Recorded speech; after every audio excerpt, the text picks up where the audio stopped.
Salut, c'est pas un de nos vidéos de chasse ordinaires. En fait, c'est 3 chasses que je vais vous montrer. La première, j'ai manqué un renard, puis les 2 autres, j'ai tué des coyotes. C'est plus l'histoire d'une saga qui s'est passée sur la même ferme. Ça se passe toute sur la ferme où j'ai tué mon dernier coyote sur vidéo. Je savais, cette journée-là, j'en avais vu 3 rentrer dans le champ à l'autre bord, puis j'avais vu un renard. Fait que c'est certain que je n'étais pas retourné sur cette terre-là. Je suis retourné une première fois, puis ça, c'est le vidéo que vous allez voir là. J'étais sur la fosse à fumier. J'avais mis le Fox Pro, peut-être une cinquantaine de mètres en avant de moi. Puis aussitôt qu'il a fait clair, j'ai commencé à caler, puis j'ai spotté un coyote à peu près à 1 km. Il voulait rien savoir, fait que j'ai passé une série de calls. En plus de ça, ce matin-là, j'avais oublié le rack pour monter la caméra à côté de la carabine. Fait que la grosse caméra, je l'avais dans les mains. Cette caméra-là, il n'y avait plus de batterie, puis j'avais une GoPro. Fait que vous allez voir sa GoPro, pendant que j'étais en train d'essayer de coaxer le coyote pour s'en venir, puis en plein milieu de hurlements de coyote sur le Fox Pro, il y a un petit renard qui est apparu dans l'arrière de moi. Je l'ai pas vu venir parce que j'étais concentré sur le coyote. Puis c'est ça, il s'est emmené tranquillement. Par le temps, je m'en suis rendu compte, on a joué une petite game de Mexican standoff là. Puis c'est lui qui a gagné, il a été plus vite que moi. Suite après ça, j'ai commencé à checker mon coyote, puis j'en ai respoté 2 autres à l'autre bout du champ. Fait que ça confirmait qu'il y avait en masse de gibier à ce place-là, puis que je n'étais pas y retourner. Mais pour l'instant, on va regarder la petite vidéo de cette chasse-là.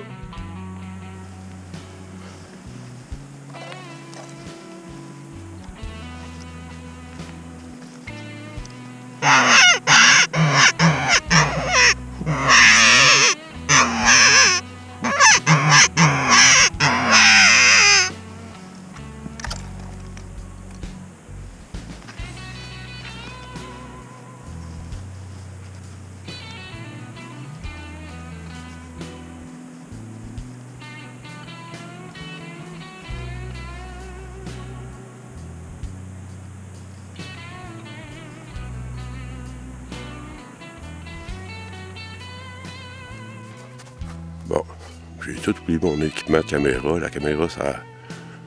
Sur le... Ça me la batterie est morte, mais là, je pense que j'en ai un en bas. Je l'ai vu en tout cas, mais je sais pas s'il s'en vient. Puis en plus, mon Fox Pro fait des free games, il veut rien savoir, là. Super bon matin. Fait que je vais essayer de le faire rentrer, là. Mais j'ai juste pas de façon de tenir la caméra.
Je le vois encore là-bas.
Bon, ben, 2 autres coyotes à l'autre bout du champ.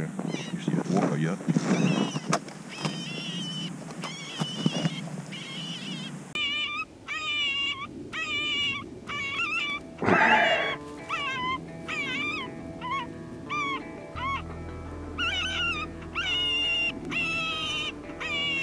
Ça, je l'ai vu 2, là.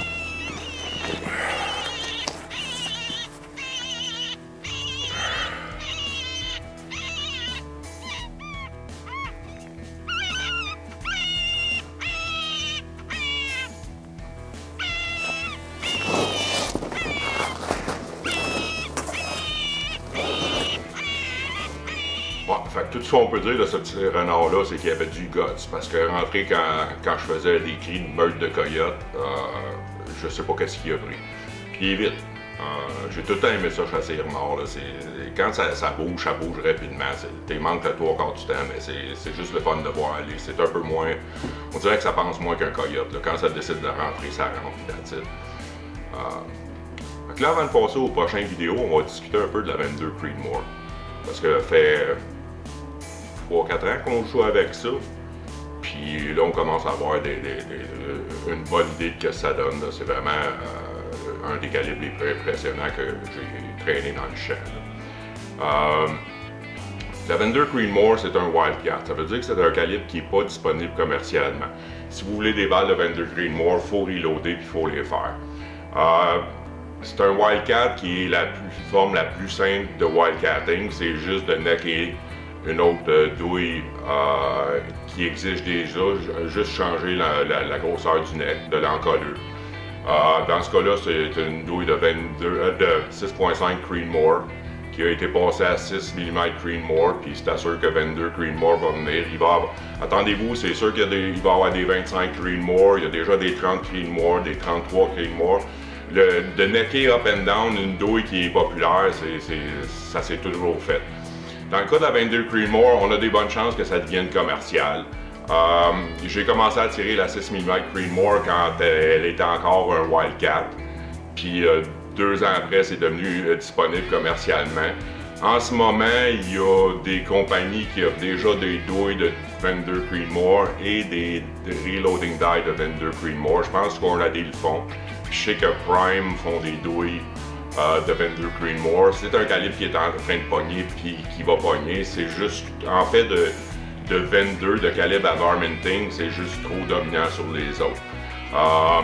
Puis on parle de Varminting, mais parce qu'on est au Québec. Il y a des places aux États-Unis où tu as le droit de tirer des calibres 22 sur les chevreuils. Puis j'ai aucun doute qu'une 22 Creedmoor est capable de tuer un chevreuil. Ça claque juste à ce point-là. En ce qui nous concerne, les loads qu'on utilise pour la chasse, c'est des loads vraiment poussés.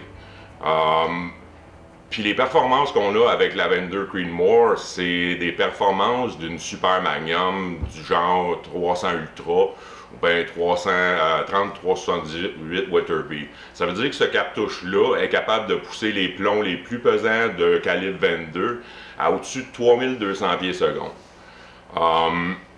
C'est de la performance ahurissante, mais ça vient avec un prix. En ce moment, les meilleurs estimés que j'ai pu voir sur le web de personnes qui tirent des 22 Creedmoor, ceux qui font le plus de sens avec la charge que je tire, ça veut dire qu'avec un 75 grains à au-dessus de 3450 pieds secondes, on parle peut-être de 800 à 1000 coups avant de brûler un canon. J'ai tendance à croire ça à cause d'expérience avec d'autres calibres haute performance. Puis je voudrais pas induire dans l'erreur le monde pour qui la quantité de balles qu'un canon, la durée de vie du canon est importante. Je voudrais pas induire le monde à penser que c'est magique puis que ça va se rendre à 2000 balles puis que le canon va encore fonctionner. J'en suis pas certain. Puis tant que je ne serai pas rendu, présentement, ça, c'est probablement la 22 Creedmoor qui a plus tiré entre celle puis ben Francis, il y a peut-être 300 balles d'ancienne, 300-400 balles. Moi, j'approche 500 avec celle-là, puis j'ai rien vu de perte de précision avec, sauf que je la tire juste sur des coyotes. Je trouve que c'est pas une carabine que je perds mon temps à faire des groupings pour voir qu'est-ce qui se passe avec.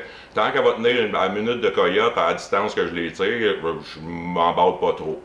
Mais comme c'est là à 500, elle fait encore la job parfaitement. Ce serait le fun que ça se rende à 1200, 1300, mais tant que je ne serai pas rendu là, personnellement, l'avoir essayé, mais je suis pas prêt à dire à personne d'autre que oui, vas-y, c'est un calibre qui va durer longtemps. On ne sait pas, c'est de la très haute performance, puis on va voir qu'est-ce qui arrive. Dans le champ, on voit surtout sa dominance à partir de 300 mètres. Sur les calibres que je tirais avant, qui étaient une 220 Swift avec un 55 grains à 4130 pieds secondes, puis je tirais une 243 avec un 70 grains à 3500. 0-300, ça se tient pas pire, puis même la 220 Swift avec son 4100 pieds secondes, elle a une trajectoire assez ahurissante les 300-400 premiers mètres. Après ça, c'est à cause du plomb qui a un BC qui est vraiment bas puis qui n'a pas une bonne shape. Là, elle perd toute son énergie, tandis que ça a encore la pédale dans le plancher puis ça continue à rouler. Puis c'est ça que j'ai vu. Les deux prochains coyotes que vous allez voir, c'est des shots assez longues. Là, un, c'est à 350, l'autre 500.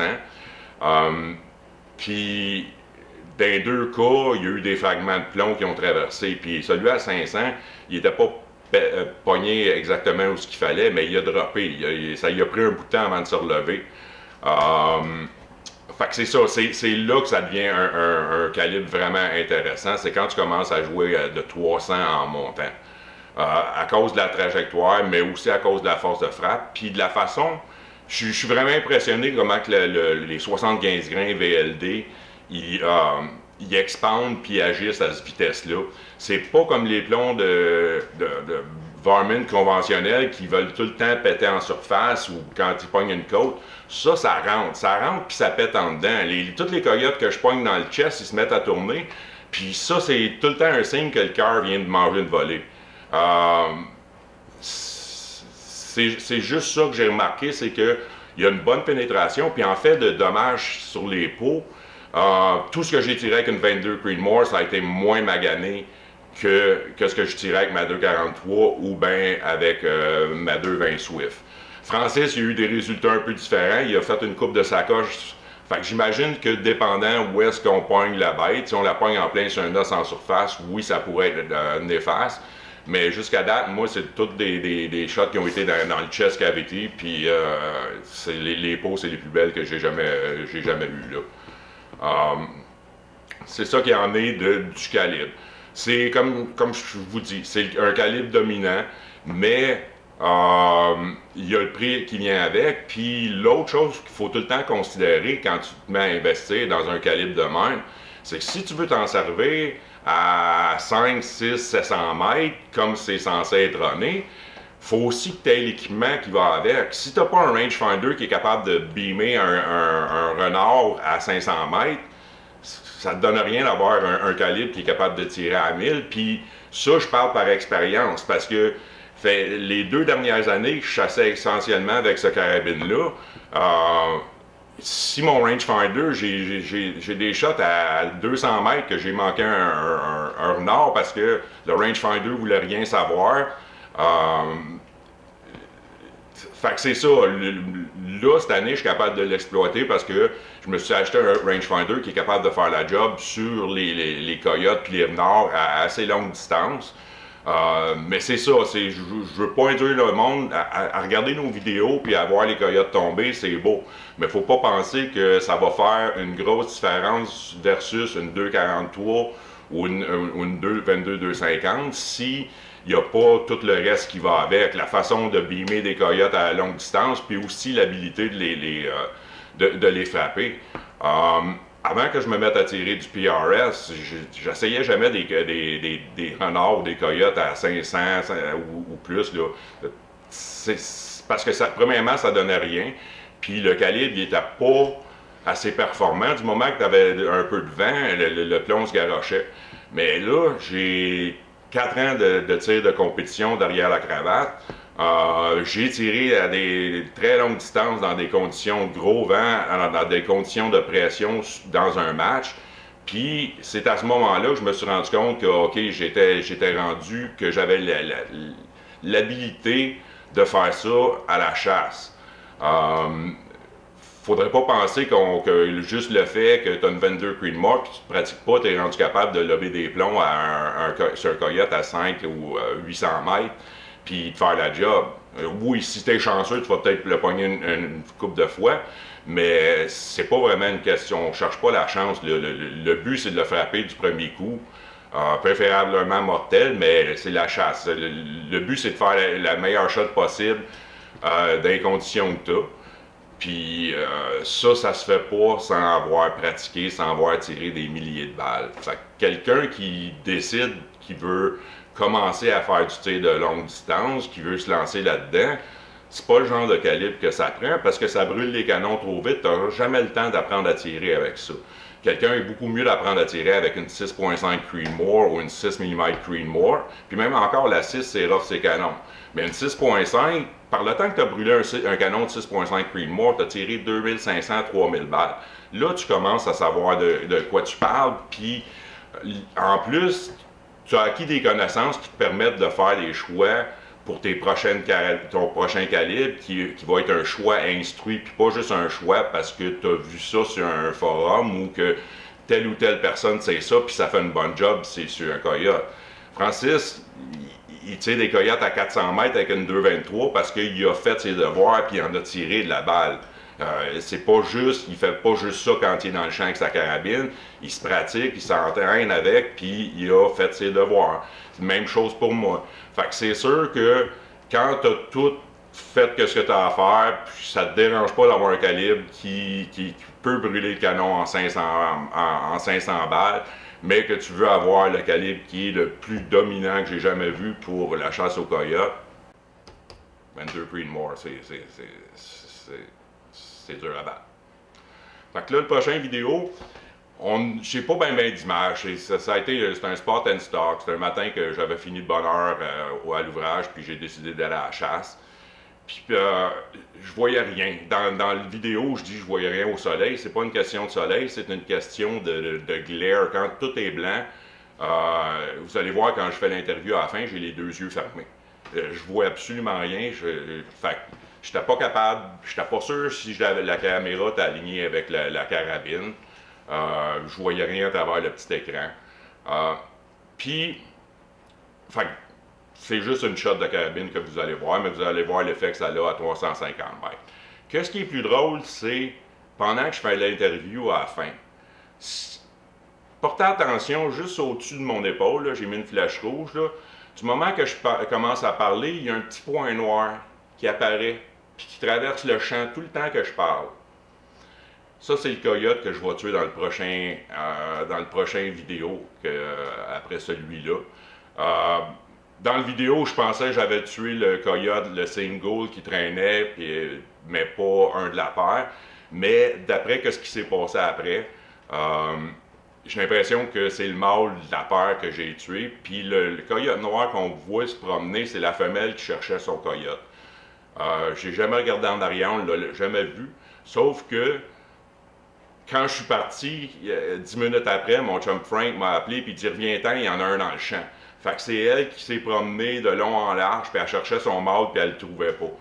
Puis c'est ça qui m'a porté à y retourner le soir pour l'autre vidéo. Alors pour ce moment-là, ça va être le vidéo de ma shot à 350, puis après ça, on va parler un peu de la carabine, puis de durée que je me sers cette année pour chasser le coyote.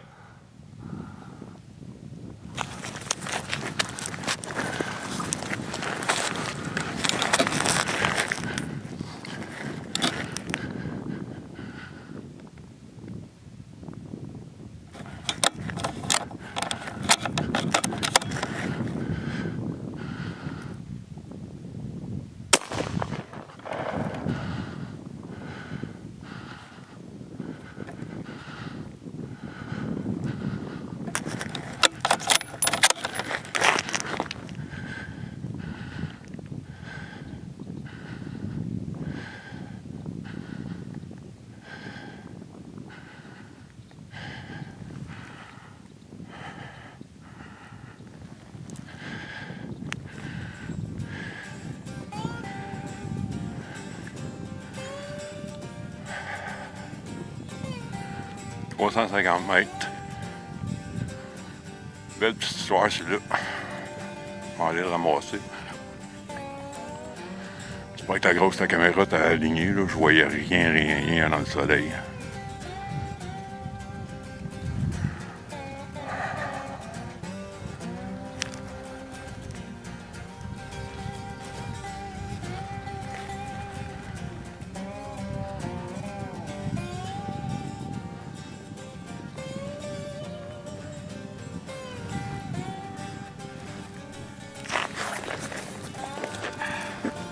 Bon matin tout le monde. On est le lendemain de la tempête de verglas. J'avais une job à faire sur le plateau de tournage le matin, mais ça a fini bien de bonne heure. Puis il faisait bien beau ici. Je trouvais ça parfait pour venir à la chasse. Pas gros de vent. Tu vois que c'est nuageux à grandeur. Puis on est avec le lendemain d'une tempête. Normalement, on devrait voir quelque chose dans les champs. Fait que j'ai embarqué dans le truck à peu près vers 9 h. Je suis venu dans le rang. J'étais à la même place où j'ai tué mon dernier coyote. Je l'ai tué à l'autre bout. Celui-là, je m'attendais à voir de quoi dans les champs ici. J'en ai tué un, mais j'en ai vu 3 autres. Je sais qu'il y a une paire qui se tient ensemble, puis je n'avais vu un autre qui se tenait tout seul. J'ai l'impression que c'est lui que j'ai pogné un matin. Ce que j'ai fait, je suis arrivé, puis j'ai chauffé dans le rang. Puis je checkais avec mes longues vues d'un champ, voir si je voyais pas de quoi. Puis il y a peut-être à 1,5 km d'ici. Je me suis arrêté sur le bord du chemin, il y a une grosse butte de terre. J'ai commencé à checker ça avec les jumelles, puis il est sorti à la course, puis il s'est en allé dans l'autre direction. Fait que là, j'ai embrayé le truck, puis j'ai chauffé pour aller me placer en avant, plus loin que lui. J'ai fait un U-turn dans une entrée, puis là, je suis venu me parker sur le bord de la route où il me voyait, puis moi, je le voyais. Il a gossé dans un fossé pendant 5 minutes. Puis après ça, je me suis déplacé un peu. Il m'a vu, mais je me tenais tout le temps comme en arrière de lui. Puis tout d'un coup, ça a juste été trop. Il est parti à se diriger dans cette direction ici. Puis il y a un fossé qui run le long du rang. Puis je savais qu'il était à peu près à hauteur du fossé. Fait que je l'ai suivi tranquillement pour être sûr qu'il s'en vienne vraiment dans cette direction ici. Puis c'est pas la première fois qu'on fait ça avec des coyotes. Quand dans une région ici où ils sont chassés pas mal, quand tu arrêtes le truck pour les checker sur le bord du chemin, ils savent. Ils savent ce qui se passe. Puis souvent, ils vont partir à la course. Celui-là, il a agi comme je voulais. Puis en étant maintenant un peu tout le temps en arrière, il a tout le temps continué à s'emmener dans cette direction ici. Fait que je savais que j'avais accès ici. Le chemin, le fossé est à peu près à 1000 mètres, mais ici, il est rendu à 500. Fait que je suis rentré dans l'entrée, je suis venu me parker ici en étant sûr qu'il ne pouvait pas me voir. Puis là, je me suis emmené tranquillement me placer ici. Par le temps que je suis arrivé pour le voir, il était sur le coin du champ là-bas. Il y avait 2-3 corneilles. Je sais pas s'il y a quoi de mort qui était. Il a niaisé avec les corneilles. Puis après ça, il a commencé à s'emmener le long du champ. Puis je pensais qu'il était à poursuivre le fossé, mais non, il a commencé à couper dans le champ. À un moment donné, il s'est arrêté à peu près à 500. J'ai pas assez proche de tirer parce que il s'est mis de côté. Mais vu qu'il se dirigeait, puis à force de le ranger, je voyais qu'il s'approchait pas mal. L'autre fois qu'il s'est arrêté, il était à 3,50. 3,50 dans mon scope, c'est la réticule, c'est la ligne de 1 000. C'est un hold qui est très facile à faire. Puis il n'y a pas tant de vent que ça. Fait que 350, je pensais que c'était une bonne shot, surtout que j'étais placé couché à terre. C'est à peu près le plus stable que je peux pas être. Fait que une autre belle shot. Encore, je vais regarder le vidéo, comment il était placé. Il me semble qu'il était de face, là, mais ça se peut qu'il était de côté. La petite caméra marchait, ça c'est sûr. L'autre caméra, je sais pas, j'ai accroché une switch dedans, fait qu'il y a un filtre qui a embarqué. Je sais pas que les images vont avoir de l'air. Ça se peut que ça soit en noir et blanc ou quelque chose de même. Là. Fait que c'est ça. Bonne chasse, puis il faut pas avoir peur de sortir. Hey! Je suis en train de parler au monde qui t'arrive. Salut Frank. Fait que c'est ça, les lendemains de tempête, c'est tout le temps un bon temps pour aller chasser. J'étais pas sûr que j'en verrais un matin. Fait que bonne chasse!